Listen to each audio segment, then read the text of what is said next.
She cheated, and as a response, I slept with all of her friends. My girlfriend had been unfaithful, and I made sure to remind her of that betrayal every single day since. It is a tale of revenge that still gives me a warm and bubbly feeling inside, a sentiment that I can't shake off. This feeling stems from a college experience years ago when I took matters into my own hands and got even with my cheating girlfriend. Despite knowing that I shouldn't revel in the situation, I can't deny how satisfying that act of revenge felt. It's one of those feelings that ranks among my favorites, even if I feel a bit ashamed to admit it. I have decided to write about this experience because I rarely share this story. It's extensive, and honestly, it doesn't paint me in the best light. I will do my best to avoid creating a narrative that makes my ex sound as terrible as possible while trying to present myself as blameless. The goal here is to share an accurate recounting of events, even if it doesn't showcase me in a positive manner. To provide some context, at the time of this story, I was a Division I NCAA basketball player. My life revolved around traveling frequently to various cities and states for games, with basketball taking center stage. Unfortunately, during this period, I was also in the early throes of what would become a dangerous relationship with alcohol and substances. This story comes from a time long before I got sober and joined a recovery program that many would easily recognize. I know many who might be reading this have faced similar struggles with addiction and can relate to the character flaws that emerged from the events of this chapter in my life. However, I want to emphasize that my aim isn't to evoke pity.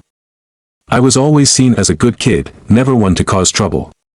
My upbringing was quite challenging, yet I managed to maintain a kindness in my spirit, treating others well and usually opting to take the high road when it came to dating. I recognized that cheating happened in relationships, but at that point in my life, I believed it was something that happened to others, not to me. I always thought of myself as the perfect boyfriend and figured that my excellent judgment in women would safeguard me from infidelity. Looking back, I realize how naive I was. I was young and full of arrogance, typical of a guy in his early 20s. As the story unfolds, I was in my junior year of college. I had been single for about a year after finally breaking up with my high school girlfriend, a relationship that lasted 3 years. I considered that previous relationship a learning experience, one that taught me what I should seek in my next partner. I believed the next woman I would be with was someone I would eventually marry and build a future with. Naturally, I was young and somewhat foolish, thinking I had everything figured out. There was a girl at school who had caught my interest, and for the purposes of this story, I will refer to her as Lisa.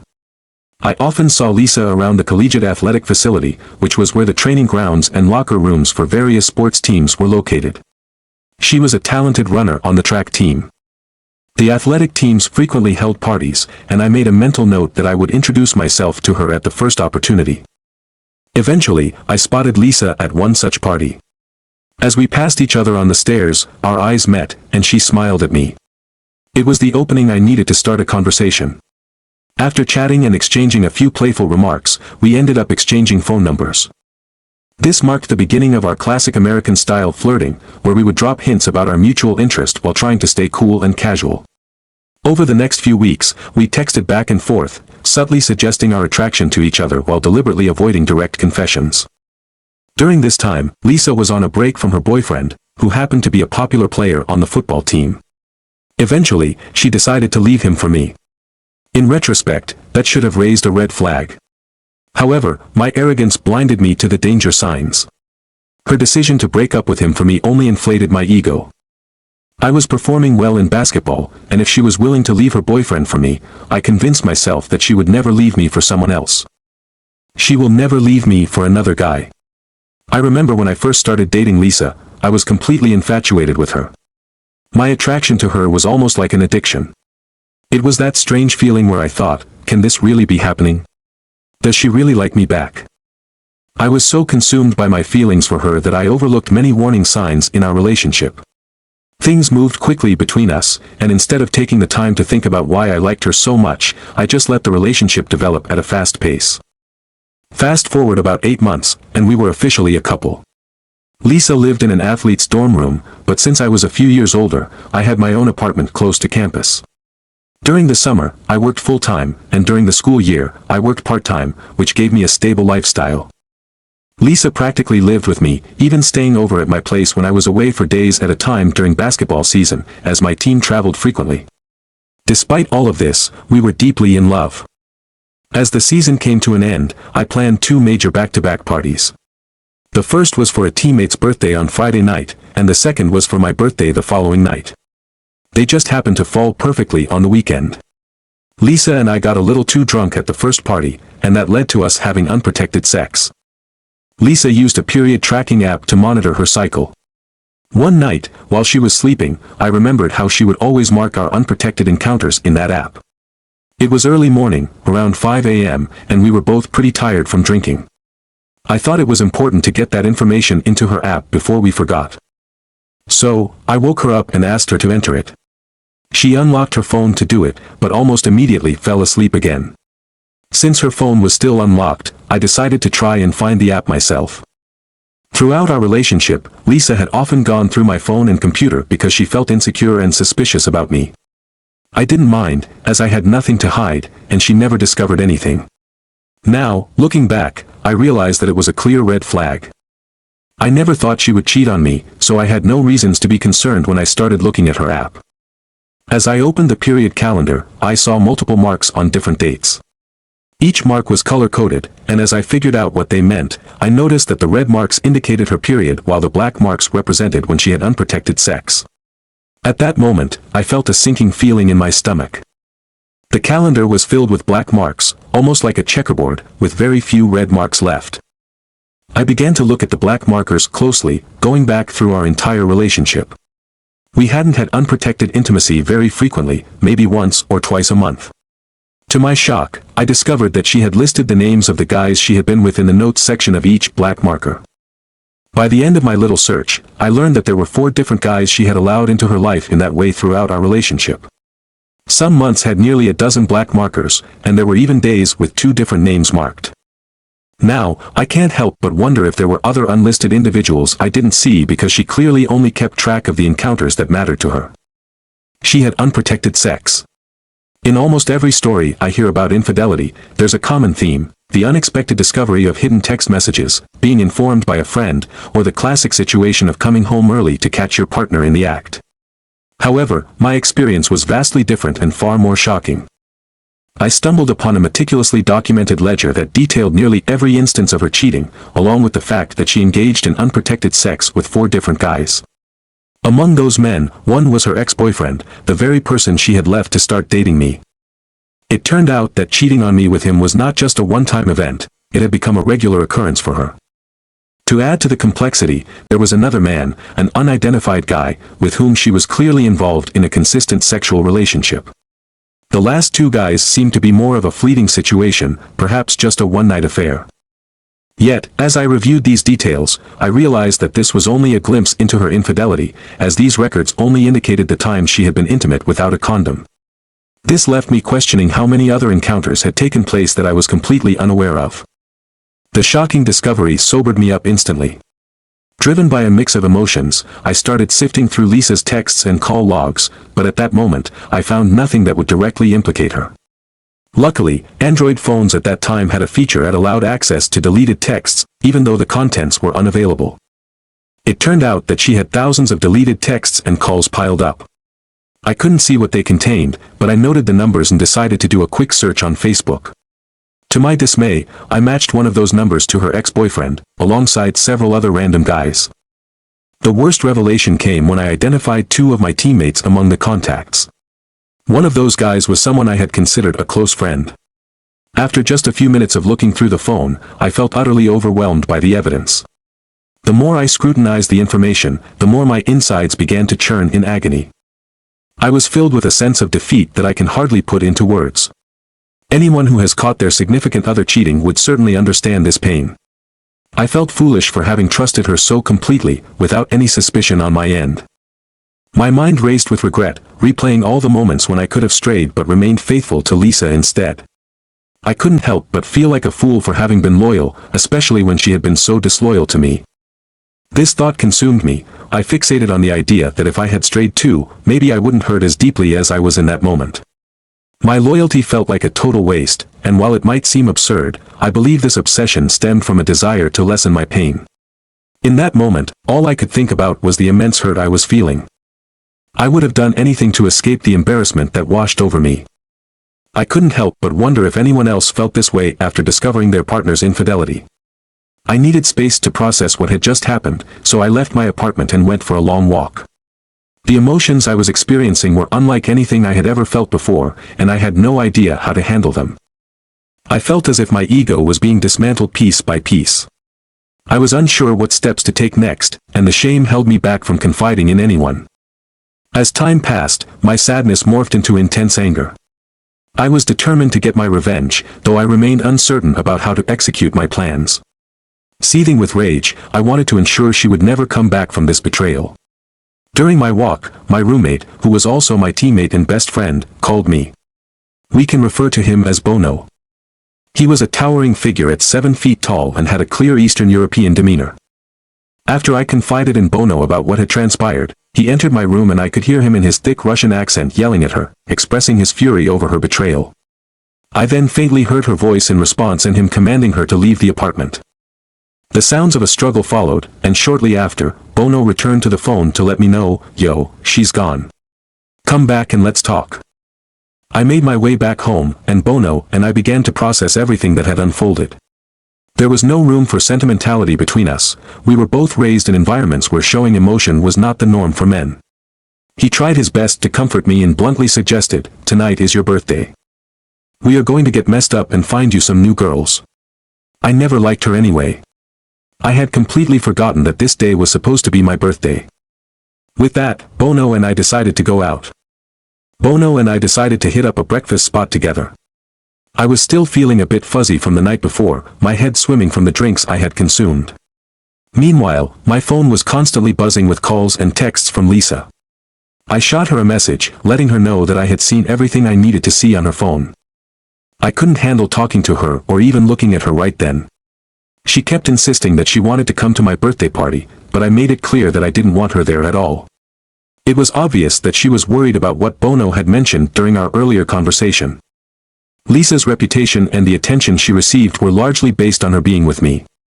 From what I could tell, not many people actually liked her, they just tolerated her because of our relationship. She understood that if I acted like I was single at my party and she didn't show up, everyone would start to notice something was off. It felt like Lisa was more anxious about facing embarrassment than about our relationship itself.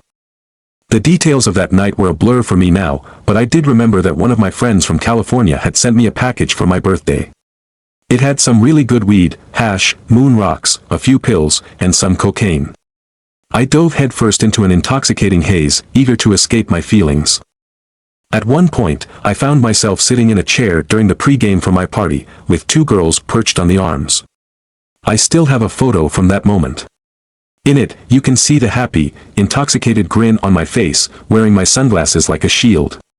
But beneath that facade, I was hiding a deep well of hurt. As the effects of the substances started to kick in, I realized this was the first time I was using them not just to party, but to feel better, to numb my pain. I found myself thinking that I wanted to feel this way forever, convinced that with drugs in my life, I could shield myself from future hurt. It's ironic how naive I was back then, believing that I was in control. In reality, I was setting myself up for future turmoil. When my friends asked why Lisa wasn't at the party, I told them we had broken up, but I kept the truth to myself. I didn't want anyone to see how much it affected me, so I tried to play it cool. I wanted everyone to focus on the night ahead, a night of revenge. This whole revenge thing wasn't fully planned out. I knew I wanted to get back at Lisa for the pain she caused me, but I was improvising as I went along. That original kindness I had seemed to vanish that night, leaving behind a desire for retaliation. I had always prided myself on never cheating in relationships, which led me to believe I would never be cheated on. Looking back, I realized how silly that was. My morals fell by the wayside as I became consumed with the idea of hurting Lisa, regardless of the collateral damage. This new selfish mindset took hold of my daily life. Later, the following week, I was at my computer scrolling through Facebook when I stumbled upon the profile of one of Lisa's track teammates. In that moment, an idea for revenge sparked in my mind. I decided to see if I could get her teammates to take the bait I was about to cast. Even though I had no real proof that Lisa had hooked up with any of them, it was clear she was trying to hide some conversations. I figured I would find out how many people close to her I could flirt with. I had plenty of options at my disposal since a women's track team is much larger than a men's basketball team, and honestly, they were generally more attractive as well. The teammate I noticed on Facebook had a boyfriend, but I thought, everyone cheats, right? Let's see if that holds true. I began the flirty social media dance, liking a few of her photos, and she returned the favor. Before I knew it, I shot her a message, and just a week later, she found herself in my bed. It was a familiar routine that I was ready to repeat. I carried out actions that mirrored those of my teammates on Lisa's 4x4 relay team. Coincidentally, 2 of the 3 girls I hugged passionately were also the same ones who ended up cheating on their boyfriends with me. This situation stirred up a whirlwind of mixed emotions within me. On one hand, it flattered my damaged ego, while on the other, it filled me with bitterness and sadness. I began to adopt a viewpoint that women in general were untrustworthy, leading to a mindset that none of them could be loyal. This narrative became a classic example of how, while battling my own demons, I, too, transformed into something I once despised. I developed a strategy that, in my troubled mind, served 2 main purposes. It exposed those who were unfaithful, and it provided a twisted form of reassurance about my own experiences with betrayal. If these girls were willing to cheat, that meant they were likely to be more secretive about it, resulting in heightened drama when the truth eventually came to light. Moreover, it made me feel a sense of relief regarding Lisa's infidelity since it shifted the blame away from me, a notion I clung to. Although I recognize now that this perspective was warped, it was where my thoughts rested at the time. I began to collect mementos from each girl I hooked up with. I gathered items like bras, panties, or pieces of jewelry. This wasn't for any creepy reason but rather as part of a plan that would unfold later. Sometimes, the collection effort didn't even require much work. For instance, one girl accidentally left behind a pair of distinctive shoes that I knew Lisa would instantly recognize. They belonged to a girl who had dated Lisa's ex-boyfriend shortly after their breakup, a situation that had already caused Lisa distress since the girl was a friend of hers. Now, with the added twist of that same girl having been with both of her ex-boyfriends, the potential for increased drama was evident. I was particularly keen on obtaining items that Lisa would easily identify, such as a track team sweater featuring a teammate's name. Over time, my collection grew significantly. After a couple of months, one of Lisa's teammates' boyfriends learned about my involvement with his girlfriend, triggering a dramatic chain reaction among the girls and their teammates. This eruption of chaos brought their hidden indiscretions into the open and resulted in an extensive fallout that required intervention from their coaches. Witnessing this turmoil gave me a sense of power that was both exhilarating and deeply sinister. I found a strange satisfaction in the destruction I was orchestrating. To heighten the irony of the situation, that same week, the athletics PR team was promoting an upcoming game by plastering enormous posters of me across campus. These posters, some stretching across entire building sides, meant Lisa and her friends couldn't escape seeing my face every day while the chaos unfolded around them.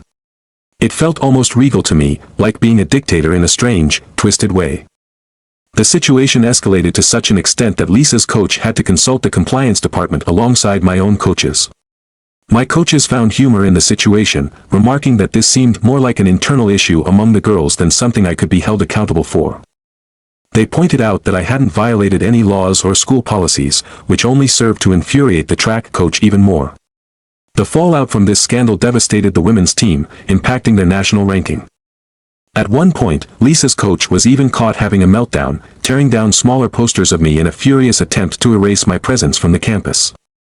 Throughout this entire ordeal, I continued to stoke the fires of drama. I eagerly shared photos on social media, showcasing my happiness with various girls, maintaining an image of contentment. Beneath this facade, though, I was bitter and angry. I had buried the kind-hearted, naive person I once was, developing a deep-seated hatred for my past self because I felt I had allowed a girl to undermine my self-worth. I was steeped in self-pity, and while I put on the air of a cool, confident guy to everyone around me, I was internally struggling. There was even a girl on campus from one of the sports teams who claimed to be pregnant with my child. After pretending to show interest in her, similar to how I had with other girls on Lisa's team, I soon moved on after our passionate hug. The story took a turn when it became clear she wasn't pregnant, but the fallout and rumors surrounding that claim added to my convoluted life at that time. The situation took a turn when it was revealed that she wasn't pregnant. However, the fallout from that news only hurt Lisa more deeply. I had left a trail of women who had been unaware of the truth, and I had caused significant damage to many relationships. There's a part of me that feels guilty about my actions now, but at the time, I didn't feel remorse. To me, all the women involved shared some blame since they were cheating on their boyfriends or getting involved with their friends' exes. As a result, word spread quickly, and girls started to view me with suspicion, while my pool of potential targets began to dwindle. Looking back, it's clear I was behaving terribly. I targeted girls who weren't even friends with Lisa or part of her circle, but just people who intersected her life, such as her classmates and even members of her family.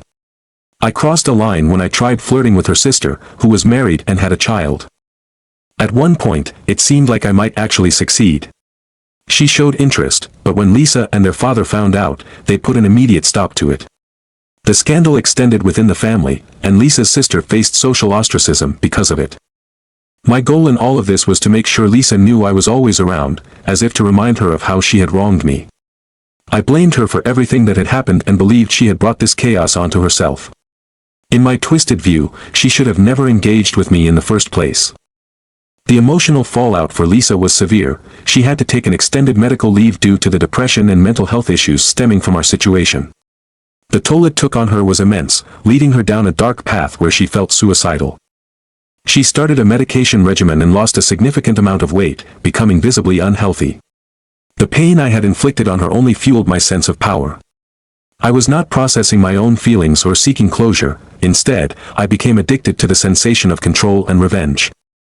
After weeks of ignoring her texts and calls, Lisa finally showed up at my apartment one night without warning. She wanted to collect some belongings she had left behind from when she lived there. Despite being local and having her parents nearby, she was still on medical leave and no longer living on campus.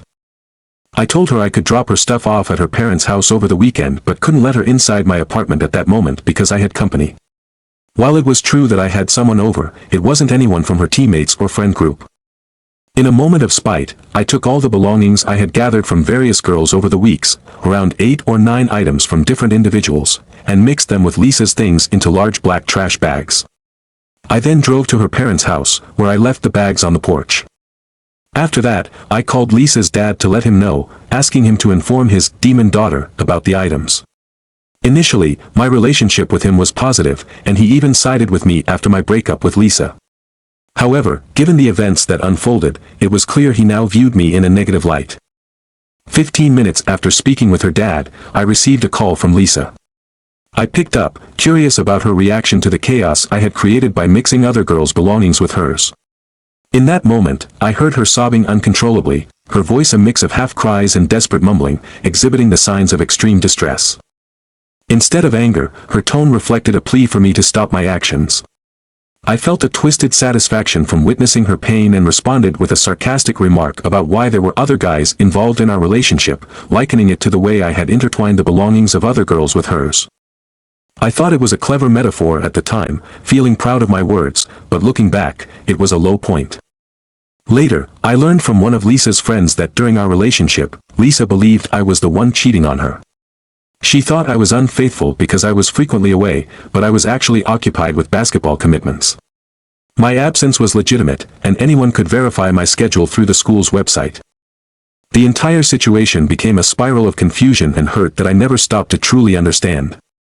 Throughout my time away, I maintained constant communication with her. However, there were clear moments when my commitments, particularly during practice and team meetings, prevented me from being available on my phone.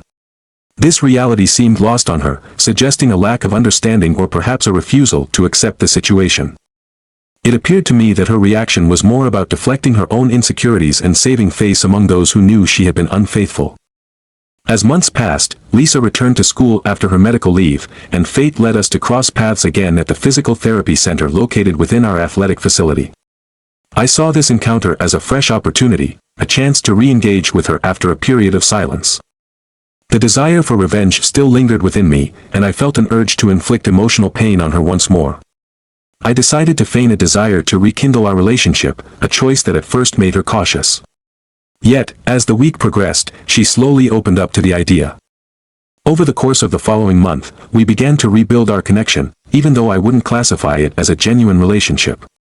I imposed strict restrictions on her, forbidding her from having male friends and preventing her from socializing with her girlfriends. I demanded access to all her social media accounts and insisted on knowing her location at all times. The dynamic resembled that of a hostage situation, granting me a sense of control over her life. Behind this facade, I was unfaithful, fully aware that this was my calculated plan from the start. Eventually, Lisa discovered that I had been seeing someone else, a girl from one of her classes, leading to a dramatic and bitter breakup. I reminded her of the pain she had caused me during our previous relationship, relishing in the fact that she was now experiencing a taste of my own suffering. Once again, I felt a sense of triumph, as I had successfully hurt her just as she had hurt me. In the years that followed, we didn't speak. After graduating from university, I relocated to Central America, attempting to escape my past. About a year after my move and 2 years after our last conversation, she reached out to me. By this time, my life had taken a dark turn. I had become deeply involved in substance abuse and criminal activities. Despite my downward spiral, I directed my blame at her for the man I had become, completely ignoring my personal responsibility for my actions. I hadn't engaged in any serious relationship since her, struggling to trust women even years later. When Lisa messaged me, I viewed it as yet another chance to get back at her. We began chatting as if we were friends, flirting over Facebook Messenger despite the many miles and the ocean that separated us. I was planning a trip back to my old university, but I misled her by claiming I was moving back for a new job. We agreed to meet, and I intended to see if there was anything salvageable between us. I dressed my intentions in an act of sincerity, hoping to portray that I had moved past our tumultuous history. As I made the trip back to the United States, Lisa was in her final year of university. We met at a coffee shop when I arrived, and our time together seemed promising to her. From her perspective, it appeared that we had successfully navigated the turbulent waters of our past, and a reconciliation was within reach. However, the truth was far from that. I had no intention of staying. After spending 2 nights together and engaging in intimate moments, I packed my bags without disclosing my departure. I caught a plane back to Central America, blocking her on all social media and cutting off communication entirely. I reveled in the thought of what she would experience when I vanished from her life once again, especially after she believed I had returned with the intent of rekindling our relationship. Yet this time, my feelings of satisfaction were muted compared to previous times I had acted out of revenge. My substance abuse and reckless lifestyle continued to spiral downward, leading to serious consequences. 3 years later, I found myself hospitalized, hovering on the brink of death due to my choices. At that point, I had been unable to maintain sobriety for even a full day since that fateful moment when I scoured the calendar for the days ahead. Reflecting back, I recognized the pain I may have caused, yet I remained mired in my bitterness and moral decay. Through my actions driven by a desire for revenge, I may have inadvertently caused her significant pain. My quest for vengeance shaped a new identity that overshadowed who I once was, deeply stained with a dark spirit. In truth, my actions ultimately harmed me more than anyone else. They set me on a path devoid of morals, where I justified each act of revenge against my ex for her betrayal. Although there was a fleeting sense of satisfaction in those moments, I now realize that I should have invested an equal amount of time and energy into healing my own emotional wounds from the experience. For anyone who finds themselves grappling with the agony of infidelity, a compelling revenge narrative might offer temporary relief, but I urge you not to follow the path I took. Instead, focus on healing and moving beyond the hurt. Revenge will not mend your heart, it is simply a diversion that can keep you from the important journey of self-recovery. Fortunately, I found my way to sobriety and have been clean for over 4 years. I even faced another heartbreak when a girlfriend of 2 years cheated on me after I got sober. This time, however, I chose not to seek vengeance. Instead, I dedicated my time to healing and personal growth, which proved to be far more rewarding than any revenge against Lisa for her betrayal. Now, I am in a loving marriage that has lasted almost 2 years, and my wife is also sober. I cherish the fulfilling life I have built, a dream job and a dream marriage. I sincerely appreciate everyone who reads this. I understand that my writing may not adhere to typical standards, but sharing my complete story has been a profound experience for me. I hope to convey the lessons learned from my darker actions and the addictive satisfaction that can come from them, transforming me from a generally good person into someone who grappled with darker tendencies. While we all have moments of darkness, I feel that my mindset and character have been undeniably altered since that tumultuous time in my life. As I reflect on this journey, it has now been over 100 days since I shared my experience, and I am astounded by the number of people who have engaged with my story. The variety of responses has been enlightening, and it's noteworthy how the sentiment varies across different platforms like Facebook and YouTube. One recurring question I receive is whether I have reached out to Lisa since the events of my story. The answer is that I have not, but I plan to do so. She is part of a long list of amends I wish to make, and I hope to reach out to her when I am back in her city next year. Though many have advised against contacting her, I have consulted with my sponsor, my therapist, and my mentors about this matter. They have supported my decision to apologize for my past actions, and I agree that it is a necessary step.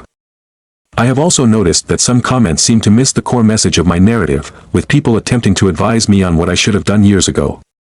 It is essential to recognize that my reaction was indeed terrible, yet this story is about reflecting on my experiences without judgment. Since my relationship with Lisa, I have embarked on new romantic endeavors, and while the majority of these experiences have been positive, there was another painful chapter where I faced infidelity again in an even more devastating manner. This second betrayal was far more traumatic than my experience with Lisa, but I applied the lessons I had learned. Instead of seeking revenge, I chose to walk away. This pivotal decision marked the beginning of my journey toward sobriety and ultimately led to the fulfilling life I now enjoy. I am contemplating writing a separate post to recount this experience and how I chose the healthier path despite the deeper hurt I faced. One of the most surprising and heartwarming aspects of sharing my story has been the outpouring of support from other men who reached out to me. They opened up about their own experiences with betrayal and pain. It has been truly touching to connect with others who have faced similar struggles. Over the past few months, a significant number of men have reached out to me through this platform, sharing deeply personal stories about their experiences with infidelity and substance abuse. Many have approached me seeking advice, while others simply wanted to express their emotions and recount their journeys. Hearing these stories has made me feel a strong connection with people who are facing challenges similar to the ones I dealt with in my past.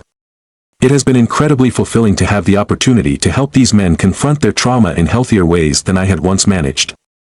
I appreciate all the varied responses I have received, acknowledging that while perspectives differ, there is often a shared element of truth in their experiences. To provide a further update on my own life, I want to recount a particularly difficult moment.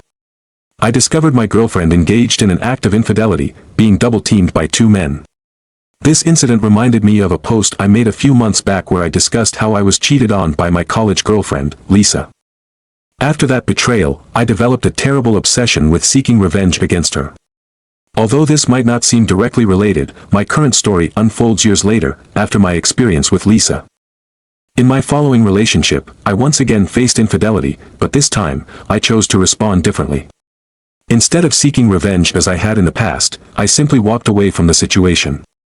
The story I previously shared serves as a cautionary tale about the dangers of pursuing revenge after being hurt.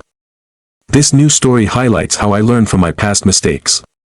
Even though it was incredibly challenging, I aimed to do the right thing this time around. After my painful experience with Lisa, I embarked on a long and exhausting quest for revenge against her. This journey left me with years of bitterness and a cynical view of women. Following college, I moved to Central America, where I spent years immersed in a destructive lifestyle involving drug dealing and substance abuse. I was completely unwilling to enter into any new relationships or allow myself to be vulnerable with another woman. I recognized that during this period, I was not living a healthy life. As time passed, I found myself feeling more depressed than ever. The substances I relied on for comfort were no longer effective, and I grew weary of shallow, temporary connections with women. This realization prompted me to make a significant change. I decided to leave Central America and return to the United States. Upon my return, I reached out to an old friend and arranged to stay at his place temporarily until I could get back on my feet. Once back in the United States, I made the decision to quit the substance abuse habit I had developed after my breakup with Lisa. This was not an easy task, but I was fully committed to seeking out happiness once more. I also resolved to give dating another chance, reminding myself not to let the actions of one individual taint my chances of finding someone special. A few months after moving in with my friend, I went on some promising dates with local women. Gradually, I began to open myself up to the idea of forming a close bond with someone again. One day, I encountered a girl on a dating app who truly took my breath away. We will call her Kate. At the time, Kate was 25 years old, and I was 23. I found myself utterly captivated by her. She had a unique burgundy red hair color that was strikingly vibrant yet still felt natural. Kate had a 3-year-old son, who I found myself connecting with almost instantly. He resembled me in many ways. Kate had also just emerged from a painful, abusive marriage and was navigating her own healing process. She and I were in very similar places in our lives, having both endured grief and struggled with substance use. Newly sober, Kate was eager to explore the possibility of dating once again. This shared past allowed us to relate to each other's emotional states without pressure.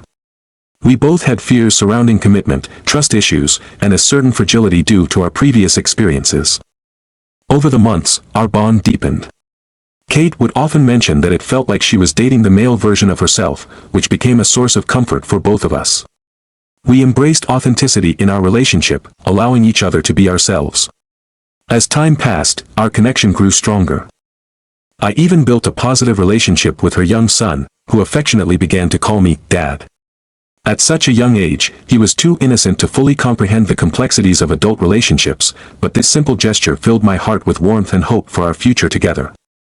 He was very young when his biological father left, and as a result, he didn't have any memories of him. I was the only father figure he had ever really known. I distinctly remember the day I taught him to pee standing up against a tree. That moment felt significant and strengthened our bond. From that day forward, he was my son in every way that mattered. Life took a positive turn when I found a job at a finance firm. Kate, my partner, worked at a nightclub. Things were looking up for us. We moved into an apartment together and even bought a car together. We were actively looking for a house to make our home. We had plans to get married and eventually have a child of our own. We only smoked weed occasionally, feeling that we had both made great strides in overcoming our past substance addictions and the emotional scars that accompanied them. We had both fought our way out of the depths of darkness, and together we found a sense of peace and happiness, or so I thought. Kate and I had always maintained a relationship built on trust. There was no jealousy or suspicion between us. We never had to check each other's phones, and we shared our passwords and login information for everything. Our strong foundation of trust left us free of any issues until an unexpected situation arose. Most mornings, I would wake up early to walk Kate from the parking lot to our apartment. She often worked late hours and wouldn't return home until after 3 or 4 a.m. It was a slightly unsafe walk, especially during the early hours. The club where she worked had recently extended its hours, staying open later than usual. One morning, Kate mentioned that she would be home a little later because she had to drop off a friend. However, she only gave me this information about 5 minutes before her expected arrival. Typically, the drive home took her about 35 minutes, which led me to question why she would mention this at the last moment. When she finally arrived home, she was about an hour late. Something felt off. She didn't just appear to be high on weed, but there was something more intense about her demeanor, almost as if she had been using cocaine or Molly. I brought this up briefly, and she quickly dismissed my concerns, claiming she was late because her friend's car had broken down. This was the first instance in nearly a year that something like this had happened, and though I felt a nagging suspicion, I pushed it aside, convincing myself that I was simply being overly cautious due to my past experiences with infidelity. I reassured myself that Kate would never do anything to betray me, especially because she had been through similar situations in her past. As days turned into weeks, incidents like this began to occur more often. What started as an occasional late night became a regular thing, eventually escalating to almost weekly occurrences. There were nights when I felt almost certain she had used substances. After much thought, Kate finally admitted to having done half a line of coke once because she was feeling exhausted and needed a boost to get through her shift. At that point, her late-night returns began to extend well into the early morning hours, often around 5, 6, or even 7 a.m. Kate's club would close at either 2 a.m. or 4 a.m., depending on the day. She always had explanations for her lateness, claiming that her car wouldn't start or that she had gone to a friend's house after work to smoke weed. There were also times when she mentioned going to a Waffle House with her coworkers after their shifts. But one morning, I noticed her text messages seemed off. She wasn't responding quickly, and it felt like she was struggling to sound sincere in her replies. It was the same "I'm going to be home a little late" routine, but this time it dragged on longer than usual. When she texted that she was on her way at 6 a.m. 2 hours after the club had closed, I felt a surge of worry. By 6:30, with a growing sense of unease, I decided to go outside to the parking lot, hoping to see her arrive. I stepped outside into the parking lot to meet her as she arrived. It was snowing heavily, and a fierce blizzard was sweeping through the area. After about an hour passed with no word from her, I began to worry. I tried to reach her by text and phone call multiple times, but there was no answer. Finally, I received a message stating she was almost home. Another hour went by, and I felt the cold bite through my clothes as I stood waiting. At 9:30 a.m., she finally pulled into the parking lot. I had to call out of work that day because I couldn't leave her son home alone. Normally, I would leave for work around 7:30, so the delay was concerning. As I approached her car, I noticed I was covered in snow, from my hat to my shoes. When I opened the door for Kate, her face looked pale and shocked, as if she had seen a ghost. She started to speak rapidly, her words tumbling over each other, almost making no sense. She explained that she had been pulled over but was let go without a ticket. Then she said her car ran out of gas, which forced her to stop for a refill. Adding to the confusion, she mentioned that a friend was having a mental breakdown, so she had stayed with her for a while after work. As she spoke, she began to place blame on me, suggesting that if I had taken care of the car registration sooner, she wouldn't have gotten pulled over at all.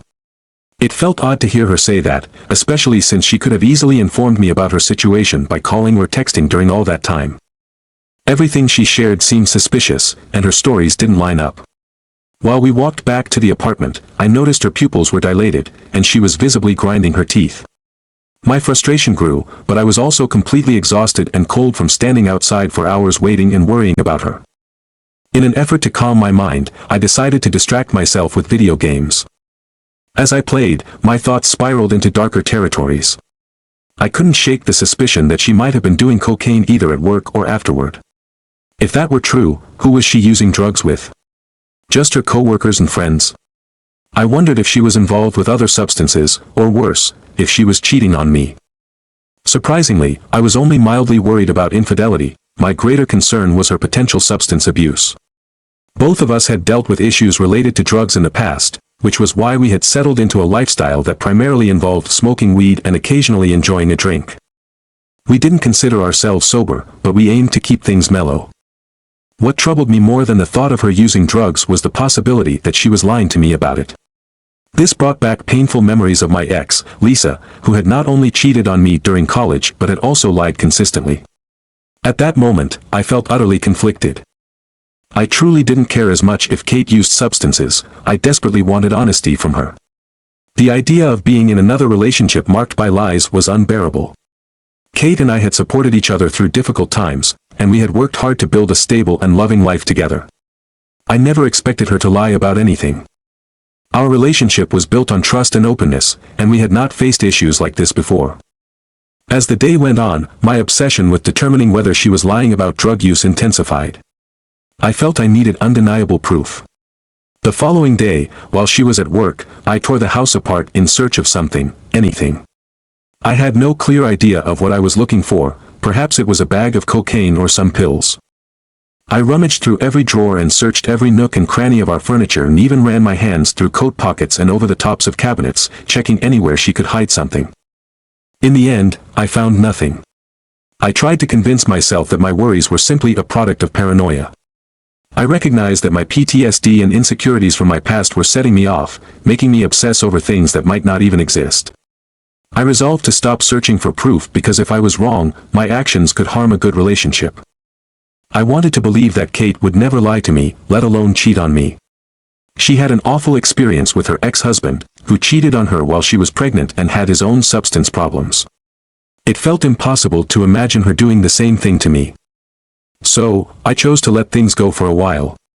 For some time, she returned home at her usual hours, which eased my mind.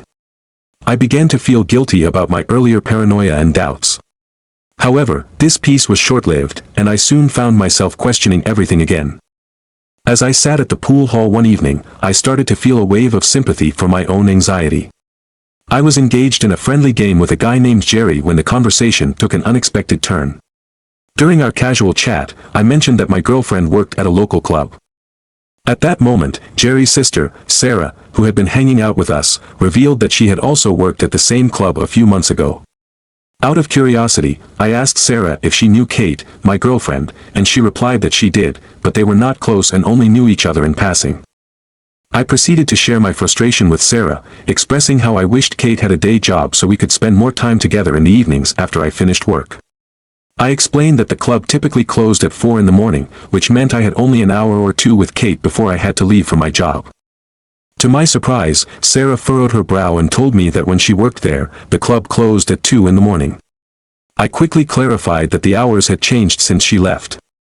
Sarah then mentioned that her roommate still worked there and had not said anything about the change in closing times. She usually came home shortly after 2 during the week. The conversation took an awkward turn, and I chose to brush it off as we finished our game of pool. But once I got home, I couldn't shake off what Sarah had said. This revelation replayed in my mind. That night, I looked up the club where Kate worked and confirmed that they did indeed close at 4 only on Friday and Saturday nights, while every other night they shut down at 2. I desperately tried to convince myself that perhaps the website hadn't been updated after the hours changed. Deep down, however, a part of me felt uneasy and suspicious. I was terrified of facing the truth, especially after years of avoiding relationships because of my fear of being deceived. The following Sunday night, I decided to reach out to Kate via text to ask when she would be done with her shift. She replied that she would be home around 4:30 and would text me on her way back. With the clock striking 2:30 a.m., I felt compelled to call the club. I needed to hear her voice. When the manager answered, he informed me that they had closed at 2, and Kate had already left for the night. A wave of nausea hit me hard as panic washed over me. Determined to confront Kate, I decided to wait up for her. However, I ended up drinking too much that night and passed out before she returned. When I finally woke up, she was asleep beside me. I quietly got up and went into the living room. There, I noticed her purse sitting on the coffee table. Without thinking much, I picked it up and began to rummage through it. Initially, I didn't find anything that raised alarms, no substances or anything else suspicious. But then, tucked away in one of the small zippered compartments, I found an empty dime bag and a rolled-up dollar bill. My heart raced. Was this the evidence of what I had been fearing all along? Without saying a word about my find, I placed the items back on the coffee table and went to work, hoping she would notice them when she got home. Later that day, as she prepared for her shift, she was in front of the bathroom mirror, putting on her makeup. I leaned against the doorframe, watching her through the mirror. When she saw me, she greeted me cheerfully, completely unaware of the discoveries I had made. I decided it was time for a serious conversation. "Hey, we need to talk about something," I said, trying to keep my tone calm. I told her about my phone call to the club and how they informed me of their closing time. Instead of addressing the situation head-on, she dismissed my concern entirely and lashed out at me, accusing me of being controlling, obsessive, and untrusting. She even yelled at me for having the audacity to call the club in the first place. I felt the anger boil inside me but remained firm. I recognized her behavior as textbook gaslighting, something I had experienced in a previous relationship. As our argument escalated, I accused her of using cocaine behind my back, suggesting that she was lying to me about her substance use. I called her a cokehead, an accusation that seemed to send her over the edge. In a fit of rage, she turned and swung at me with her eyeliner pencil. My reflexes kicked in, and I tried to turn away, but she managed to jab the pencil into my shoulder. The pain was immediate, but it was nothing compared to the whirlwind of emotions that followed as I grappled with the stunning realization that my worst fears might be coming true. I quickly turned around, startled by her sudden movement. In that moment, she thrust the eyeliner pencil into my shoulder with surprising force, pushing it in about 1.5 inches deep. The pain shot through me, but before I could fully process what had happened, she started punching me repeatedly in the face. I stood there, frozen by shock, not striking back or defending myself as her fists landed. After what felt like an eternity, she finally stopped her assault, her anger still visible as she glared at me, and we both stood there, simply staring at each other in disbelief. I extracted the pencil from my arm, grimacing at the sting, and let it fall to the floor. Without saying a word, I left the bathroom and made my way to the kitchen, where I rummaged through the drawers until I found some duct tape. I used it to patch up the wound in my arm, a reminder of the incident. It was right over a tattoo that still held significance for me, and to this day, I bear a noticeable scar as a testament to that chaotic night. Feeling a rush of emotions, I stepped out of the apartment into the cold night air, my mind racing as I began the long walk to the liquor store. My phone buzzed incessantly in my pocket. It was Kate, sending me a barrage of messages. She started with a series of apologies, desperately trying to make amends for her actions. But when I didn't respond, her tone shifted, and she began hurling insults, expressing her frustration. This back-and-forth cycle continued as I walked, each message amplifying the turmoil I felt inside. I arrived at the liquor store and purchased a bottle of Fireball whiskey. I began to drink as I walked, trying to drown my sorrows in alcohol. Each sip made the world around me blur more and more, and before I knew it, I had blacked out. When I came to, I found myself in the company of Jeffrey, someone I had recently played pool with, alongside another unfamiliar guy. They were trying to pull me out of the snow where I had collapsed. Apparently, they had been on their way to work when they spotted me lying motionless on the roadside and decided to check on me. I couldn't help but wonder where they worked, as it must have been early in the morning. I had been walking for hours and likely passed out long before I hit the ground. In the car, they asked me what had happened and why I was wandering around at such an odd hour, so far from town. My lips felt frozen, and I struggled to articulate my thoughts, but I managed to share my address. They kindly drove me home, showing concern for my well-being. Upon entering the apartment, Kate was shocked to see me in that state. She urged me to lie down and tried to help me warm up. Almost immediately, I blacked out again, but when I woke up, it was in my bed, surrounded by a pool of vomit. I stumbled out of bed and took a shower, hoping to clear my head. When I stepped into the living room, I found Kate sitting on the couch, tears streaming down her face. We started to talk. She expressed her deep regret for stabbing me with the eyeliner pencil, admitting that she had recently begun using cocaine again. She explained that she would often go to her coworker's apartment, where a few of them lived together. They were all women, and she would use cocaine with them before returning home. She initially started using it to cope with the pressures of work, but her habit had escalated quickly. I asked if it was only cocaine or if she was using other substances too, as some nights she seemed off, more than just high. She reluctantly admitted that on rare occasions, she would take Xanax to ease the anxiety from the cocaine before coming home. After a long conversation filled with honesty, she promised to quit using substances and to be truthful about where she was going. She vowed never to hide anything from me again. However, knowing she was capable of deceiving me made me more cautious than I had been before. As the weeks passed, life settled back into an almost normal routine. Kate returned to work, but I noticed something strange. She started picking up extra shifts, covering for coworkers much more than usual. Initially, it was just an oddity, but it soon became apparent that she was now working 6 or even 7 days a week. The situation grew suspicious when I realized that if we had a disagreement on a night she wasn't scheduled to work, she would suddenly get ready and claim she needed to go in because she had texted her manager. Since we only had one car and rideshare services like Uber were not widely available yet, I couldn't confirm if she was actually at work during these times. One day, a friend came over while Kate was working, and we decided to go out for Taco Bell, as neither of us had it in ages and we were craving it. I pulled out my phone to check Google Maps for the nearest location when I noticed something unusual.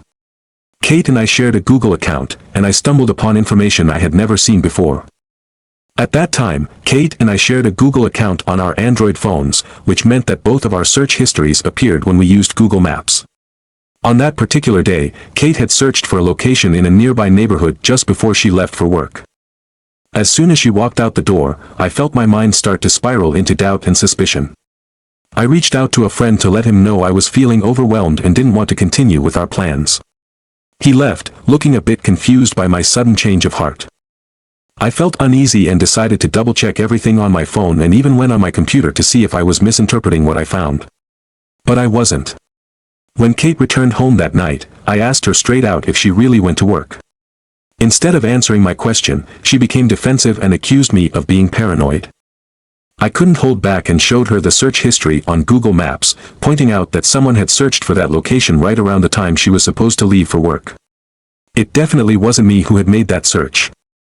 In that moment, Kate told me a lie that was so elaborate it caught me off guard. She insisted she had never searched for that place and claimed that Google must have been wrong, perhaps it was just a glitch. At that moment, it hit me hard, I was dating someone who was lying to me again. Feeling frustrated and hurt, I packed a few essentials and checked into a motel nearby. My nights there were filled with arguments over the phone with Kate, and I found myself crying while flipping through channels on the old cable TV. I was furious because, for the second time, I felt like I was being deceived by someone I cared about. One argument escalated to the point where we didn't speak for 2 whole days.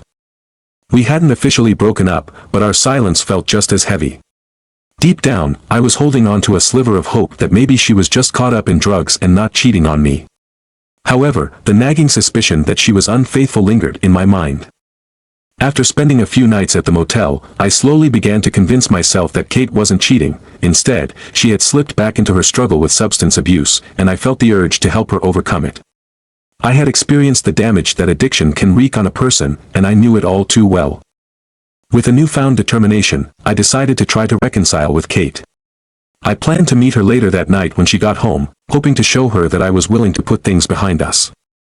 I borrowed a friend's car, went to a store, and bought some flowers to present to her in hopes of making amends. I parked in the lot and waited patiently for Kate to arrive. As the clock neared 2:45 a.m., I noticed our car pull into the parking lot. My heart sank when I realized that Kate wasn't driving. Instead, a man I didn't recognize was behind the wheel. I crouched down in my seat, trying to stay out of sight, as my mind raced with questions. Just when I thought it couldn't get any more shocking, another man emerged from the back seat. A wave of confusion and disbelief washed over me. Who were these strangers? My mind was racing as I watched them all walk into our apartment. I quickly pulled out my phone and crafted a text message to Kate, trying to appear calm and collected. I wanted to see how she would respond, hoping perhaps these were just friends and there was no reason to suspect anything further. I asked her if she was home yet and mentioned I wanted to talk things out, apologizing for my previous hurtful words. 15 minutes passed with no reply until I finally received a message from her. She said she had just gotten home but needed some alone time. She added that she loved me with all her heart and suggested we talk tomorrow. My heart raced as I read her text, and frustration bubbled up inside me. I slammed my head against the steering wheel in a mix of anger and heartache, tears streaming down my face. Unable to contain my emotions, I decided to confront her. When I reached our apartment, I realized the door was locked. I had forgotten my keys since I had only taken the keys to my friend's car. Loud music blared from inside, and I knocked on the door, but no one answered. Feeling desperate, I walked around the corner to peer through the living room window. I hoped to catch a glimpse of Kate and her friends just hanging out casually, perhaps smoking weed. But as I looked inside, I saw nobody in the living room. Panic set in. If they weren't there, then where were they? I couldn't shake the feeling of dread that washed over me. If they weren't in the living room, then where could they possibly be? I continued my search, walking further down the hall until I arrived at our bedroom window. The blinds were drawn, but I managed to catch a glimpse by leaning in closer to the edge. As I squinted through the slats, my heart dropped into my stomach. There, on the other side of the blinds, lay my beautiful girlfriend, the woman I had grown to love deeply and who had a son I considered my own. She was in bed with two guys, the very same two I had seen her walk in with earlier. The sight was like a punch to the gut, and I felt the weight of despair pressing down on me. I leaned against the wall, feeling my knees buckle as I slid down to the floor, resting my face in my hands. For 5 agonizing minutes, I sat there, vaguely aware of the noises coming from the room above, my mind racing with thoughts of betrayal. Rage bubbled within me, the urge to storm in and confront all three of them becoming harder to resist with each passing second. But instead, I chose the path of retreat, standing up and heading back to my car. As I drove aimlessly, I lit cigarette after cigarette, each puff accompanied by the unraveling memories of my relationship. The foundation of trust and love I had built with Kate started to feel like nothing more than a lie, a cruel illusion that shattered with the revelation before me. Many of you may remember my tale of heartbreak when I was cheated on by my college girlfriend, Lisa. The anger I felt back then drove me to seek vengeance, leading to extreme actions that left Lisa utterly broken. Years have passed since that dark chapter, and now here I was, facing a similar betrayal, though this time, the pain felt even more intense. I pondered revenge but realized my heart was leading me down a darker road, one filled with thoughts of ending my own life. However, before taking that irreversible step, I fixated on the idea of killing Kate first. I started the car and drove to a nearby gas station that offered basic hunting and fishing supplies around the clock. Though they didn't stock firearms, I found a large hunting knife that felt fitting for what I had in mind. With the knife secured, I returned to my motel to gather my keys and began driving back to our apartment, determined to unleash my fury. Upon arrival, I quietly opened the front door and crept down the hallway toward our bedroom, gripping the knife tightly in anticipation, expecting a confrontation. As I approached, I noticed the bedroom door was ajar, shrouded in darkness. My heart raced, and sweat dripped from my forehead as I fought to control my trembling. Cautiously, I flipped the light switch, and when the room illuminated, I was met with a shocking sight. Kate lay naked in bed, all alone. Had I been hallucinating earlier, or had those men left just before my return? She didn't stir, and as I scanned the room, I spotted a condom wrapper on the nightstand. The evidence was clear, my suspicions were confirmed, and the reality of the situation hit me like a freight train. Kate and I had never used condoms in our relationship, further proving the betrayal. Just as I took a step further inside the room, I heard the faint sound of the door to her son's room creaking open across the hall. I turned quickly, ready to face one of the men I had seen earlier, but it was only Kate's son, my son. Confusion washed over me. Why was he here? Why hadn't Kate taken him to daycare or her mother's house before inviting those men over? Had he been in the apartment the entire time while the unspeakable happened just across the hall? My heart raced at the thought, how could she be so reckless? He looked up at me from the doorway, and before I knew it, he was rushing over to hug my leg. I placed my hand gently on his head, glancing down at the knife still gripped tightly in my other hand. I quickly tucked the knife into my back pocket and knelt down to his level.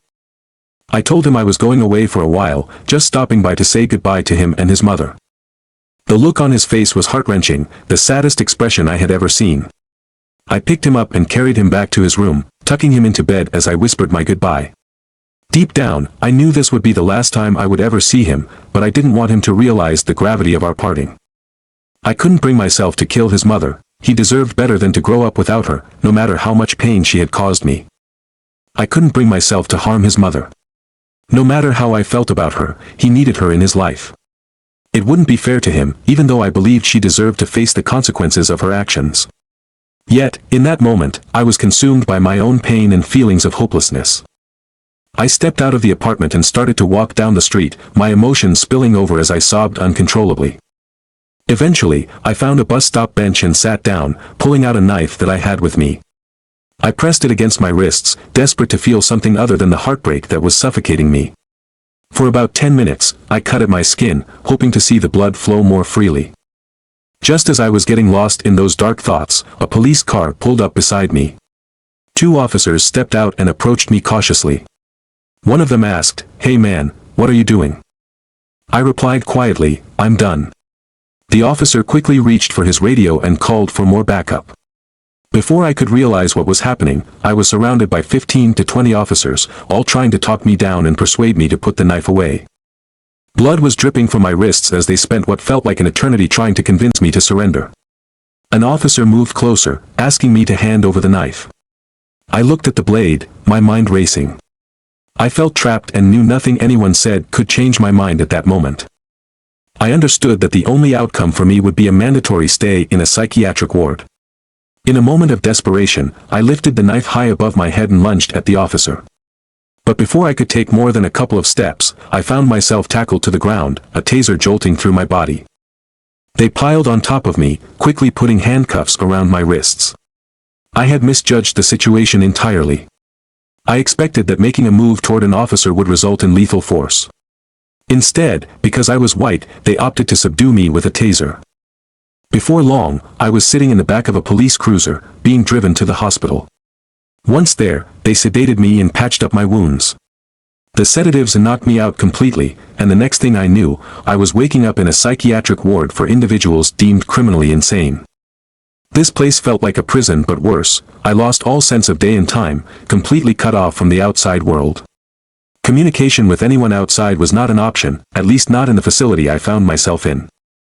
I won't go into the grim details of what I experienced during my 6-week stay, but it was undoubtedly one of the darkest times of my life. I remained there until an attorney managed to get me released on a technicality. Once I was free, I took a taxi home, which was about 3 hours away. When I arrived, instead of going straight to my apartment, I had the driver drop me off at a nearby McDonald's. The idea of returning to that apartment felt unbearable after everything I had witnessed there. As I sat in the restaurant, charging my phone, I noticed a flood of texts, calls, and voicemails from various people, including Kate. I realized I had lost my job during my absence, and my credit cards were all maxed out.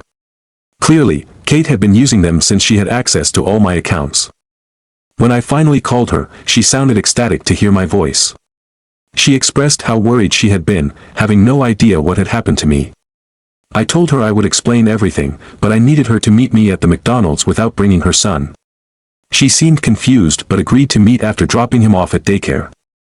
When Kate finally walked into the McDonald's, she rushed over, trying to hug and kiss me, but I brushed her off and told her to sit down. This reaction threw her off guard, but she complied. I started to recount everything that had happened to me before my hospitalization.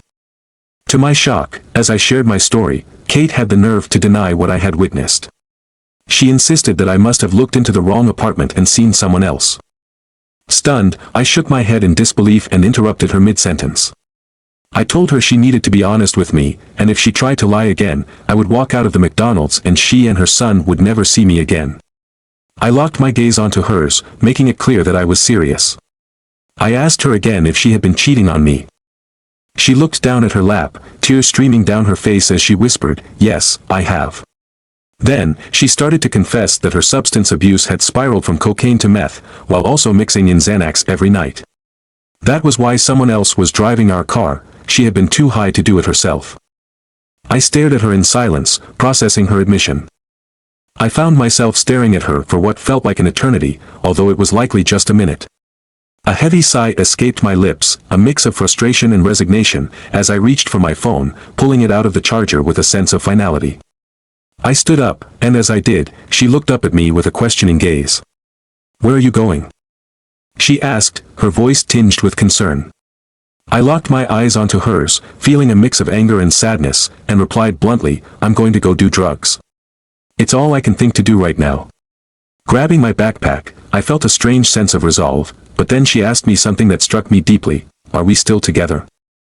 I responded with a stern honesty, "No. I didn't mean I was going to stay if you told me the truth.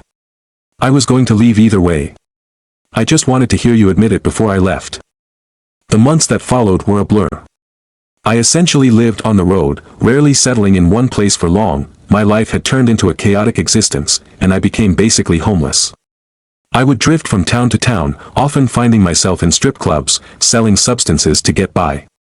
Accommodations were unpredictable. I sometimes crashed at motels or slept outside wherever I could find a spot.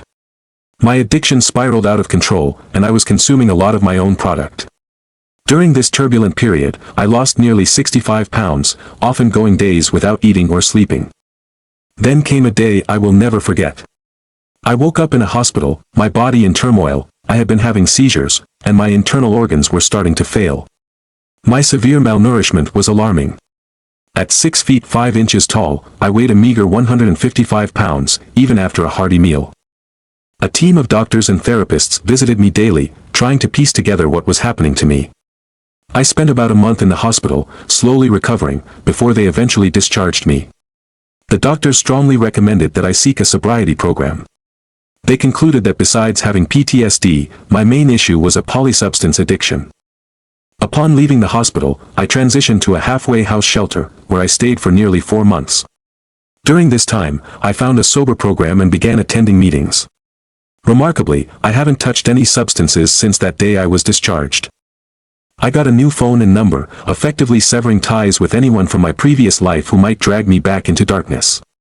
While at the halfway house, I started working out, determined to regain my health and build back my physique. I looked like a beanpole after my time in the hospital. Eventually, I found a job at a nearby gym as a personal trainer. This marked the beginning of a brand new career for me. The gym transformed into my safe space, a place where I felt secure and accepted. Fast forward 5 years to today, I am still on the path of sobriety. I now weigh a healthy and lean 265 pounds and have been happily married for 2 years. I run my own successful business. Reflecting on that day I left the hospital, I spent a lot of time contemplating my future.